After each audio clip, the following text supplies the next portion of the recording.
Coming up, I think it's fair to say that we live in an extremely flawed democracy with an unelected head of state, an unelected second chamber, and an antiquated first-past-the-post electoral system.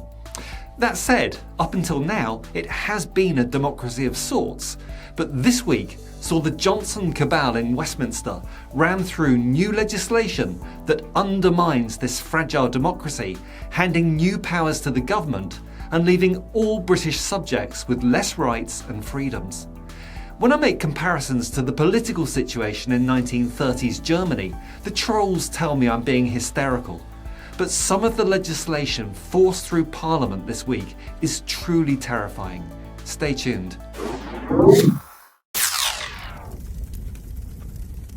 If you enjoy these videos, please hit the like button, subscribe, and hit the bell for notifications of new videos every Saturday. Parliament is now prorogued, legally this time, meaning that it will not now sit until the Queen's speech. And the parliamentary Tory party are celebrating like mad as several reactionary, authoritarian and downright draconian bills passed that will take away our rights and freedoms leading up to this suspension of Parliament. Now, you'd be forgiven for thinking that in a democracy, every adult can vote, the electoral process is overseen by an independent body, that people couldn't be stripped of their citizenship, that peaceful protest is legal, and that the judiciary is independent from the executive. That's to say, the courts don't have to kowtow to the government of the day. But I've got news for you.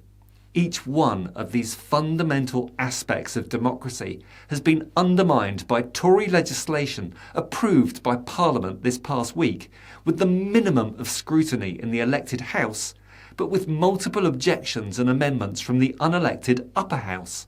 Ironic, isn't it? The undemocratic House of Lords has done far more to protect our democracy than the so-called elected House of Commons.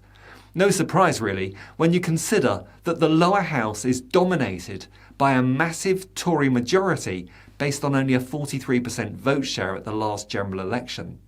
So when we talk about these attacks on democracy, let's acknowledge that the democracy in question is already deeply flawed, and some would argue practically non-existent even before this new authoritarian legislation. But let's take a look at each of these attacks on democracy in turn. First of all, the right of every British adult to vote. The Elections Bill passed this week means that all voters in Britain will be forced to show ID at polling stations from next year. The government claims that the plan will tackle fraud. Yet there were only 34 allegations of in-person voter fraud during the last election in 2019. 34 allegations, not proven cases, just allegations. The true figure will be lower. Statistically, to 3 decimal points, the incidence of even allegations of voter fraud is 0.000%.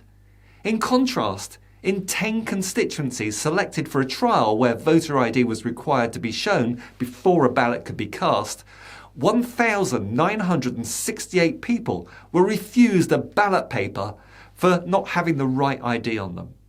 Some of these returned with the correct ID, but 740 of them didn't.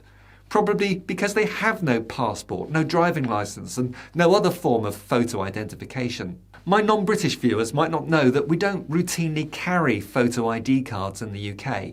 They've never been a part of the British culture. And that's why it's those without passports and driving licences whose votes are suppressed by this anti-democratic legislation. A demographic that is proportionately from minority groups and the less well-off in society, overwhelmingly non-Tory voters. This is a trick that our Tory government has copied from the playbook of the Republican Party in the USA, where voter suppression is achieved by using very similar measures to this one, using a sledgehammer to crack a non-existent nut, with the outcome of skewing the ballot in favour of the populist party, either the US Republicans or the Tories here in the UK. The Elections Bill, by the way, also gives the government more authority to control the previously independent Electoral Commission. You know, the body that found the Vote Leave campaign guilty of breaking electoral law, fining them and referring them to the police. The body that found that the Conservative Party failed to follow the law and imposed a £17,800 fine on them when they didn't accurately report donations to the party from Lord Brownlow during the Wallpapergate scandal. I wonder why this government would want to take away the Electoral Commission's independence and the ability to hold the government to account. The Electoral Commission is now under the direct control of Boris Johnson. What could possibly go wrong? Next, the Nationality and Borders Bill, which passed this week. Cries of shame could be heard in the House of Lords in the final stages. There are several morally reprehensible aspects to this xenophobic and indefensible bill, including measures that undoubtedly break international law by offshoring asylum claims and making it a criminal offence for refugees to knowingly arrive in the UK illegally. But these particular measures are mostly not designed to hit people already living in the UK, and an ill-informed right-wing press reading electorate may even cheer on these cruel measures. But there are other clauses in the bill that attack the rights of British citizens. The bill allows the Home Office to deprive a British citizen of their citizenship without prior warning. Anyone with dual nationality may find themselves stripped of their British passport and their right of residence on the whim of Priti Patel. My wife, for example, holds dual British and Polish citizenship. The thought that her rights could be removed at a stroke by Patel is almost enough to keep me awake nights. Amnesty International contends that this bill undermines an internationally agreed legal commitment to the 1951 Geneva Convention and the UK's obligations to uphold human rights. That's where having a right-wing extremist Home Secretary like Priti Patel gets you. Next, the Police, Crime, Courts and Sentencing Bill has also become law after a protracted battle across both Houses of Parliament for more than a year, with a former senior Scotland Yard officer saying, "It puts us on the slippery slope of the erosion of fundamental human rights and the imposition of a police state." The bill allows police to impose restrictions on marches whose noise could cause serious disruption to a nearby organisation. It also introduces a very broad and ill-defined offence of public nuisance with a maximum penalty of 10 years in prison. In a healthy democracy, you'd expect to have freedom of expression and the right to assemble. This bill removes, or at least severely restricts, both of those rights. I've also spoken in previous videos about the new Serious Violence Reduction Orders, SVROs, introduced by this bill. Very similar to the old ASBOs, once an individual has been issued with an SVRO, the police have the power to stop and search them without the need for reasonable grounds to suspect them of having committed a crime. If I told you this was happening in Hong Kong, it wouldn't be a surprise. But in the UK, civil liberties here are in a death spiral for as long as the current corrupt cabal infests the corridors of power. Finally, I want to just mention the Judicial Review and Courts Bill. Like all the other legislation I've covered in this video, it seems to have gone under the radar as far as both the mainstream media and the opposition parties are concerned. And that in itself is a huge concern.